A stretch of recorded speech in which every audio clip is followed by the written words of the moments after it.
Hey friends, today on Gardening with Creekside, we are going to take a winter garden tour here at the house. We are at the end of January.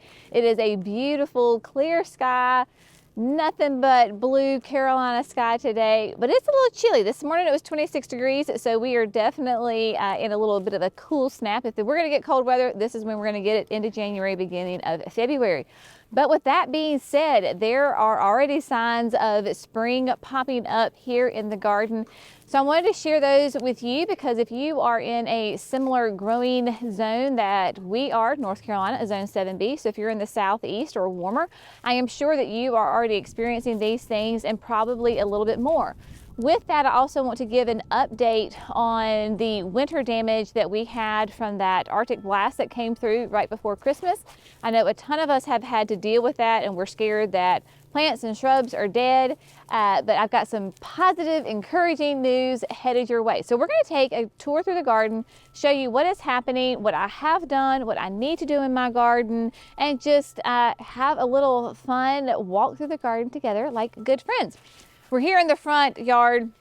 The front porch is right behind me. Of course, the backyard bed's right behind me. We're going to work our way around there, so we'll end there.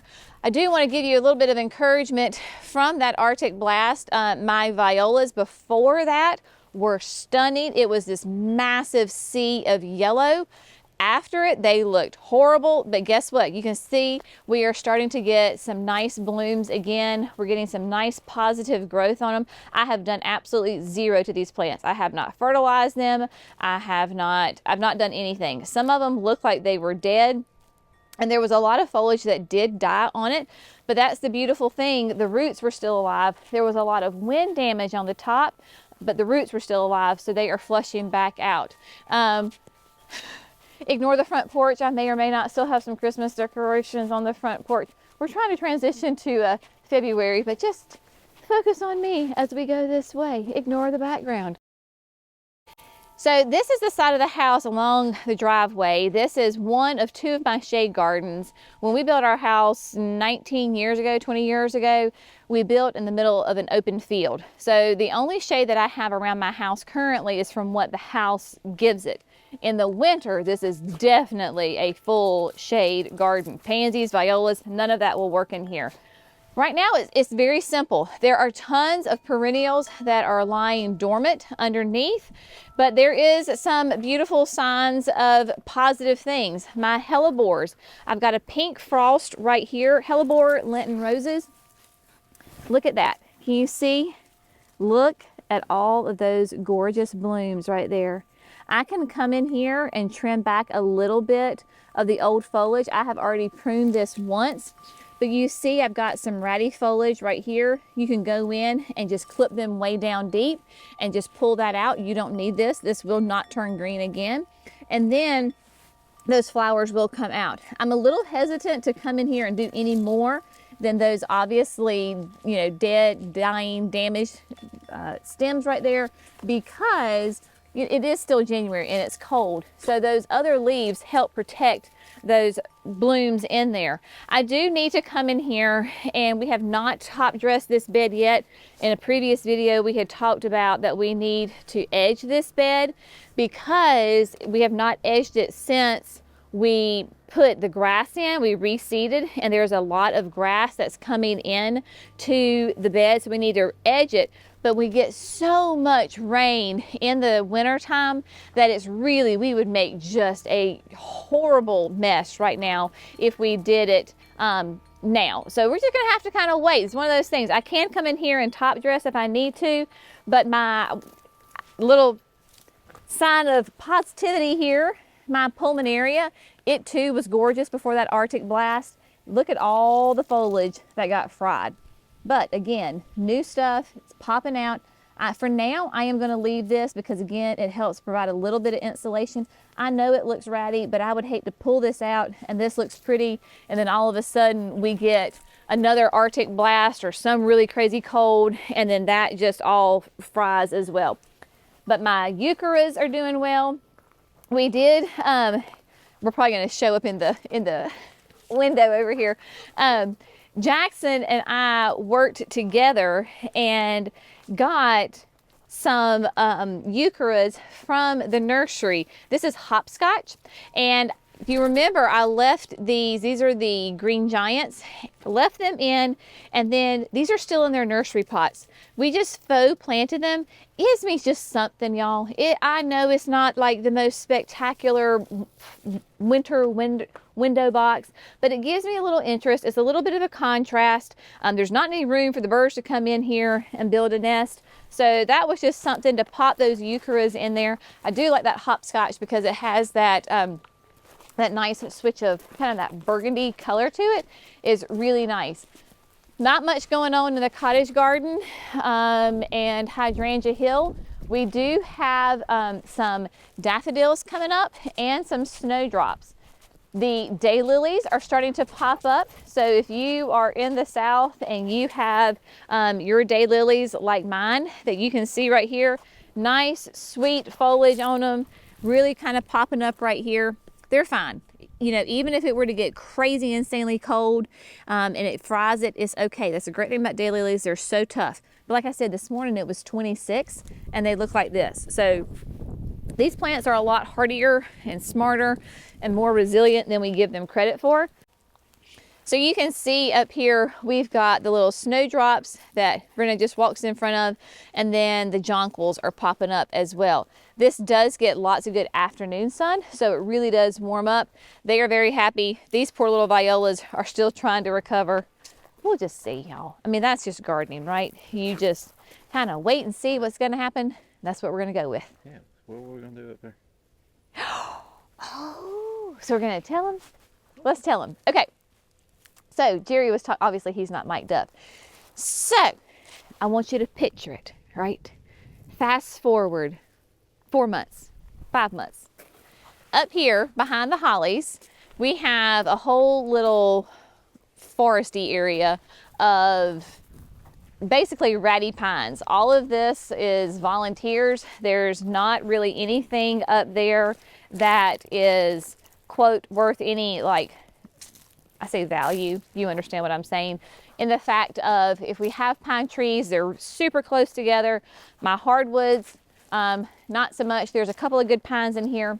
But years ago, when the kids were little, we first started homeschooling, so that would have been 8-9 years ago. We got chickens that season, and we thoroughly loved having our chickens. That's where my garden shed is, the old chicken coop. So I've been wanting to get back into chickens for a while. We're gonna do it. So we have baby chicks arriving March the 20th. We have 12 of them coming to see us, come live with us, and this is where we're gonna put the chicken coop. So we're gonna come in here, selectively take out the trees that don't have a whole lot of future because they're crooked, they're too close, they're leaning, whatever. Take that out and put in a chicken coop and a run, which of course we will landscape around it. So this will be really nice. We've debated on where to put this chicken coop because this will be in the shade in the morning and it gets afternoon sun, which will be good. We can easily get irrigation up to it because, you know, we have the irrigation here for the flower beds. Power should not be too terrible of a thing to get up, again, because of the irrigation system. We have power, but know that we are going to have 12 sweet little baby chicks headed our way in the end of March. We will keep them inside for the first couple of weeks because we get them as day-old chicks, and so we want to get them to a certain size where they can regulate their body temperature a little bit more. The temperatures rise up, and so I'm thinking somewhere around the middle of April that they will move out to the chicken coop. So yeah, the boys have to hurry up and finish the annex so they can start on the chicken coop for sure. So that's very exciting. I have absolutely no idea what I'm going to do as far as landscaping. My brain has not even been able to wrap around that yet. So we'll hit that process when it comes to it. And then of course, once we see exactly kind of more of like the layout of the chicken coop and the run, then we can go from there. There's a lot of fun things happening here in the area headed back towards the patio. This is a little bit of an area that's been a lot of fun. Again, this is all a relatively new space. This space did not exist, what, 2 years ago? has it been two years ago, have really developed it and had lots of fun with it. I call this side, of course, the forest pansy bed because it has a forest pansy red bud. We are not seeing any little buds pop out yet, but this is one of the first trees that will be in bloom, and it is stunning. Everything is looking nice, right? We still have a lot of perennials lying dormant in this flower bed, but then we've got some that, you know, are showing off. Again, I have my hellebores in here, various different ones. These I have had for a very long time. They have been moved around quite a few times. When we redid this flower bed, we had to take them out. They lived in a pot, then they got put back in here. So they have been through the paces and have done well. But you'll notice I have come in here and cleaned them up. So like for example, this one, this is all the new foliage. All the old foliage was laying down and tattered. Between this one and the one beside of it, there was no mulch. Like you couldn't see the mulch because all the old foliage was laying down. You just came in here and cleaned it up, but look at those gorgeous flowers. I mean, covered. If you do not have Lenten roses in your garden, you need to. They tend to be more of a shade plant, but you can see, well, I mean, I'm in the sun right now, but you can see that this does get sun, but this is winter sun. Winter sun is much more mild than summer sun. In the summer, it definitely is in the shade. And these varieties are all sterile, so they're not going to reseed. My mom has some of the traditional ones, and they really reseed like crazy. I want to give you a little update on my heaven sent. So heaven sent, I planted 3 clumps. And I'm only seeing really 2 good ones. I don't know if the third one's just lying dormant. But that's what my heaven sent looks right now. Even in the winter, I've got some nice evergreen foliage on it. It will do gorgeous light blue blooms in the spring. Nice. And then these are just your fantastic autumn ferns. They are evergreen ferns. This is Brilliance and doing great. As they flush out new growth in the springtime, then that's when you cut back your old foliage. But everything is doing really nice. The Ascot Rainbow, a couple of people, I forgot to show you how to prune Ascot Rainbow in that video when we were at the Pines. I was like, oh yeah, I'm gonna show you how to do it. Then I completely forgot. So there are 2 Ascot Rainbows right here. And basically when you're pruning your Ascot Rainbow, all your old foliage, you can just trim it down to the ground because you're not going to have new growth on that. All of this new growth is going to come up from the bottom. So if you've got some Ascot Rainbows and you want to go ahead and prune them, you can go ahead and do that. Candy Tuft is blooming. This is the King Alexander, Great Alexander something. Oh shoot. Well, I can't see it. Jerry says it's right there. Oh, there it is. Let's see. No, that was something else. That was Lamian. Alexander Great. Anyway, y'all, my brain just went. But this is a wonderful evergreen Candy Tuft. It has been blooming for a while. Really fun. And I put this in the ground later. So this has not even been in the ground probably, I don't know, 6 to 8 months. Over here, everything's lying pretty dormant. Not much going on in the rose garden, just kind of hanging out. But what is happening over here at the patio, we have got some new growth on the roses. Before we hit that, I do want to share with you my yin and yang viburnum. These are from Proven Winners. These are a type of David viburnum, so they are an evergreen. One is yin, one is yang. Essentially, they grow about the same as far as their height, and they have the exact same habit on them. You take care of them, but when you have them both together, they'll cross-pollinate and give you berries.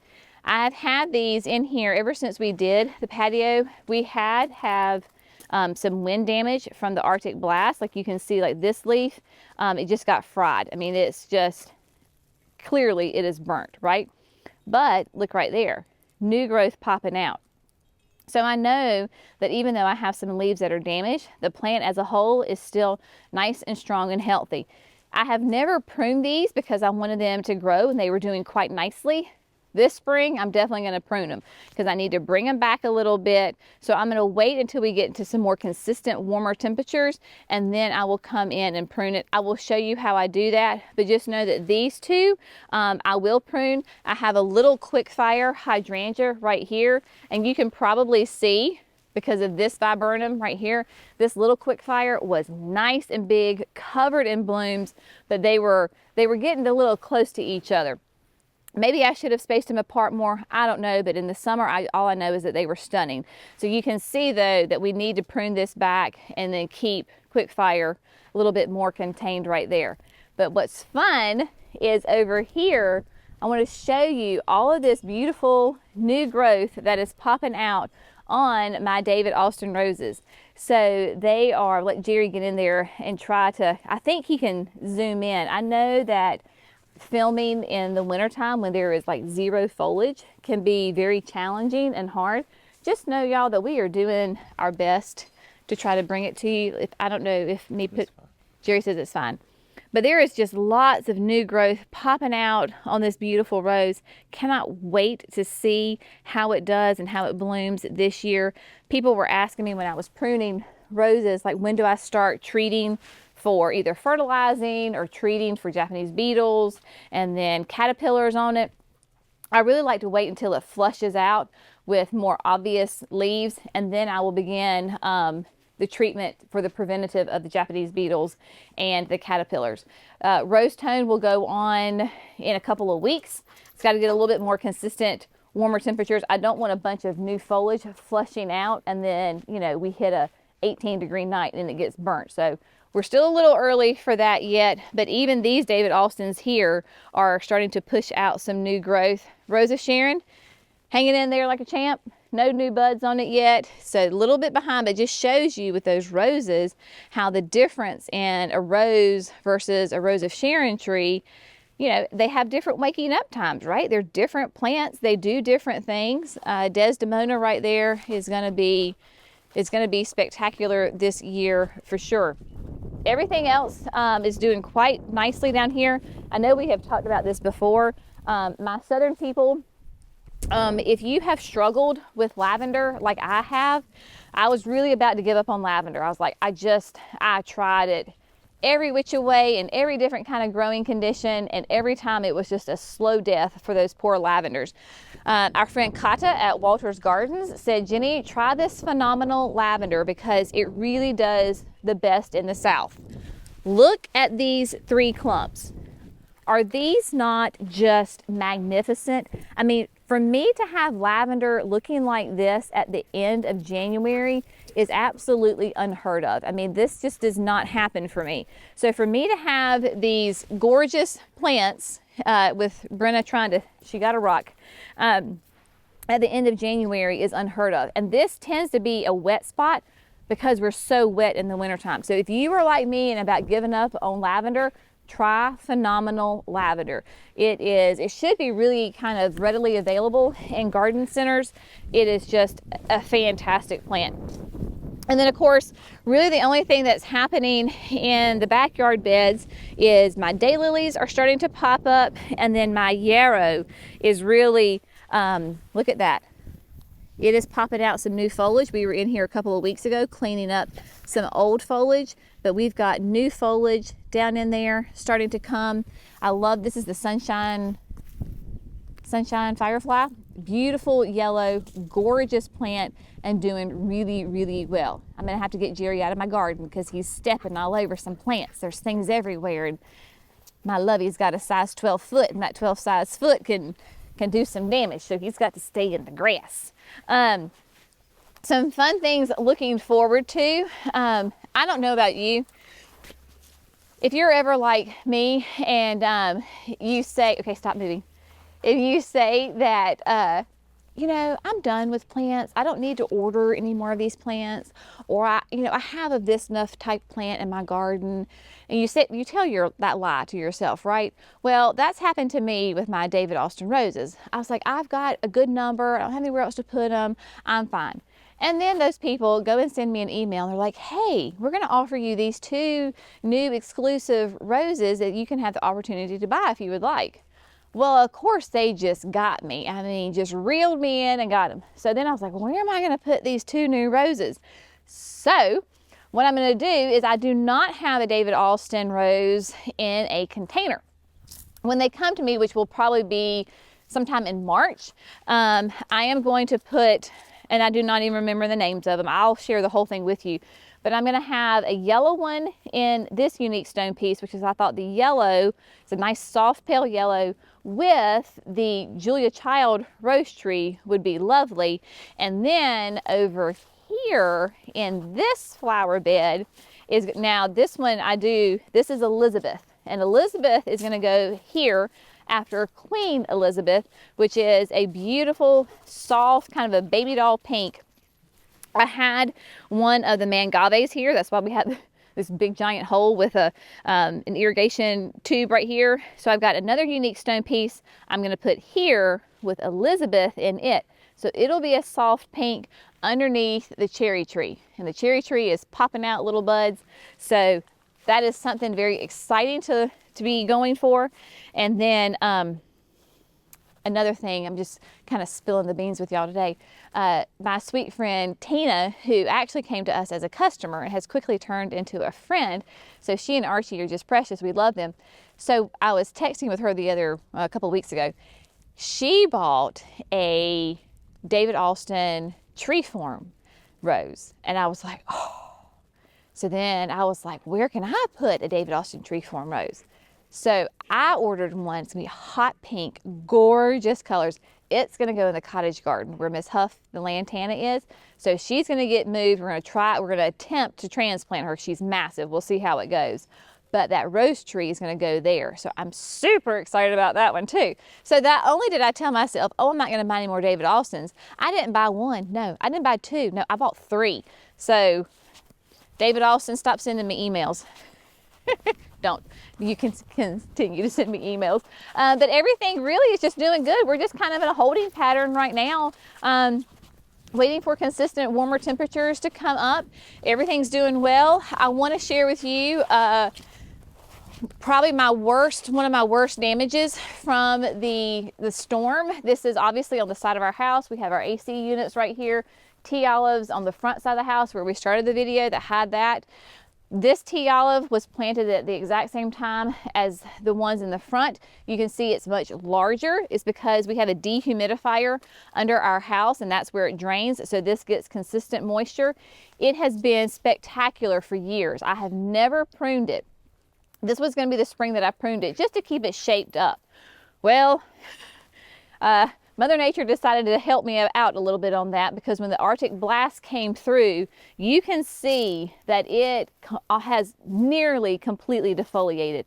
I mean, we have major leaf drop.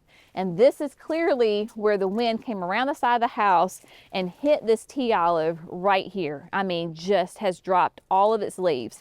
It was going to break my heart if I lost it, because we could be on the borderline of being too cold for the tea olives.